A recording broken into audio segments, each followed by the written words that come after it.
Kumusta po kayo? Bago po ang lahat, first things first.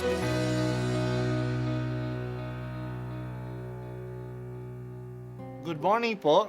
Sinisimulan po natin ngayon ang first things first.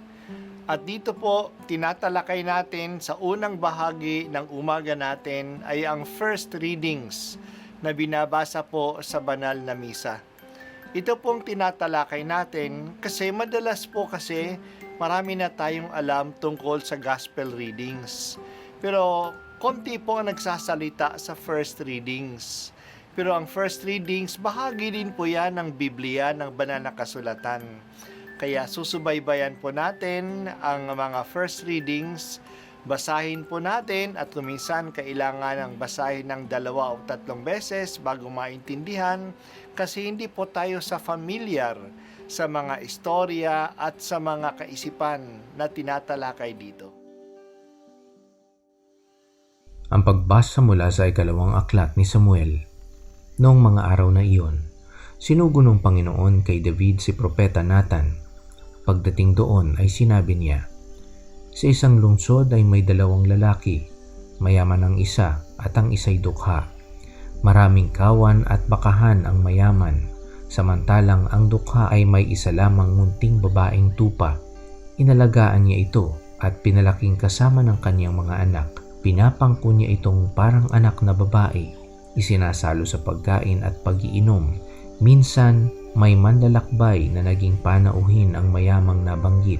Sa halip na sa kanyang kawan kumuha ng hayop na papatayin, ang kaisa-isang tupa ng dukhang iyon ang kanyang kinuha at iyon ang inihanda niya para sa kanyang panauhin.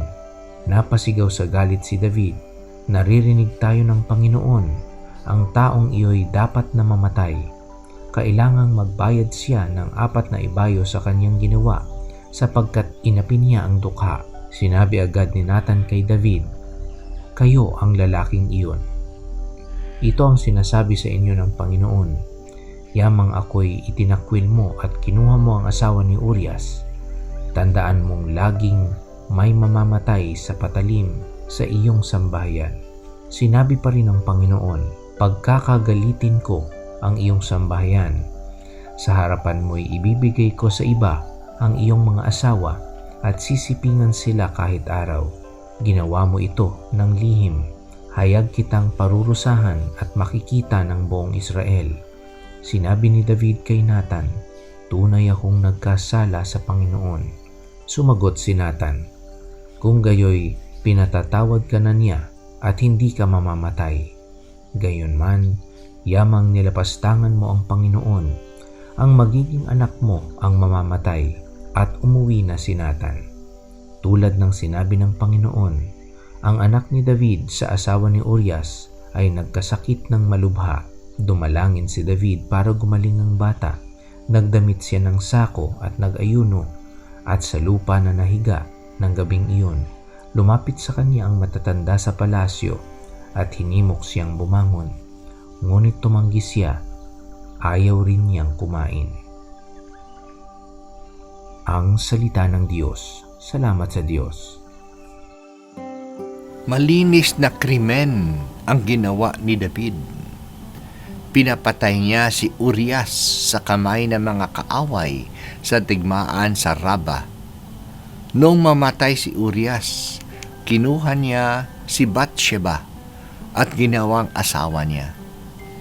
Lusot na siya sa anak niya kay Bathsheba. Perfect crime sana kung walang Diyos. Wala naman tayong maitatago sa Diyos. Alam niya ang lahat ng mga gawa at mga balak natin. Ano man ang nasa isip pa lang natin ay alam na niya agad. Kaya pinadala ng Diyos si Propeta Nathan. Maganda ang presentasyon ni Nathan kay David. Sa kwento ni Nathan, maliwanag ang pang-aapi at pagsasamantala ng isang mayaman sa isang pulubi. Marami siyang tupa, pero ang kaisa-isang tupa pa ng mahirap ang pinapatay ng mayaman para sa kanyang bisita. Pati si David nakita niya ang pagsasamantala. Pero Siya pala ang taong ito. You are the man. Bilang hari, ang dami niyang mga asawa. At maaari pa siyang mag-asawa ng iba. Bakit naman ang kaisa-isang asawa ng ordinaryong kawal ang kinuha at pinapatay pa siya upang ito'y makuha ang babae at hindi mabisto ang pangangalunya niya? Si David ay may pusong malapit sa Diyos. Nung ma-realize niya ang kanyang pagkakasala, agad niyang inamin ito. Ang taos-puso ng pag-amin ni David ay nasasalamin sa Salmo 51. Ako'y kaawaan, o mahal kong Diyos, ayon sa iyong kagandahang loob. Sa iyo lamang ako nagkasalang tunay, at ang ginawa ko'y di mo na kinalugdan.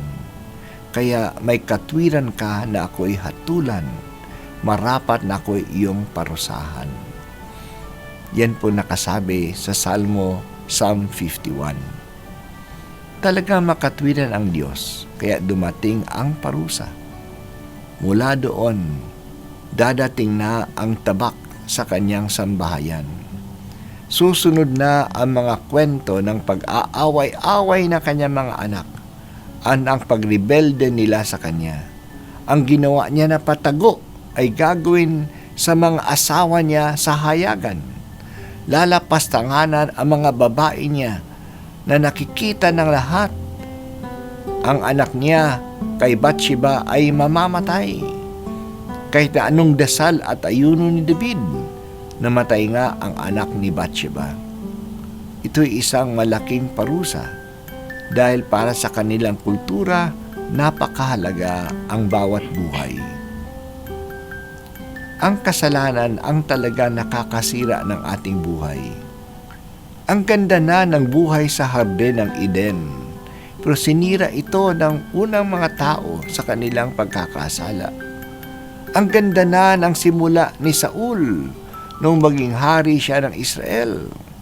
Nasira ito ng kanyang pagsubay sa Diyos. Ang ganda na ng simula ni Haring David. Napalawak niya ang kaharian. Nakapagtayo na siya ng palasyo at ng lungsod sa Jerusalem. Pero nasira ito sa pagkakasala niya.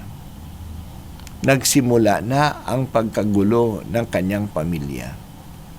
Dumating na ang kamatayan sa kanyang pamilya at ang pagre-rebelde ng kanyang mga anak. Talagang kailangan natin na mag-ingat palagi. Mag-ingat na hindi gumawa ng masama. Pero tulad ni David, kapag nagkakasala ay agad aminin ang kasalanan. Lalo na tayo na tinubos na ni Jesus. Binayaran na ni Jesus ang anumang ating pagkukulang. Makakaahon ulit tayo. Makakaahon ulit tayo sa ating pagkakasala kung tayo ay magsisisi. Iligtas mo kami, Panginoon, sa lahat ng pagkakasala at iadya mo kami sa masama.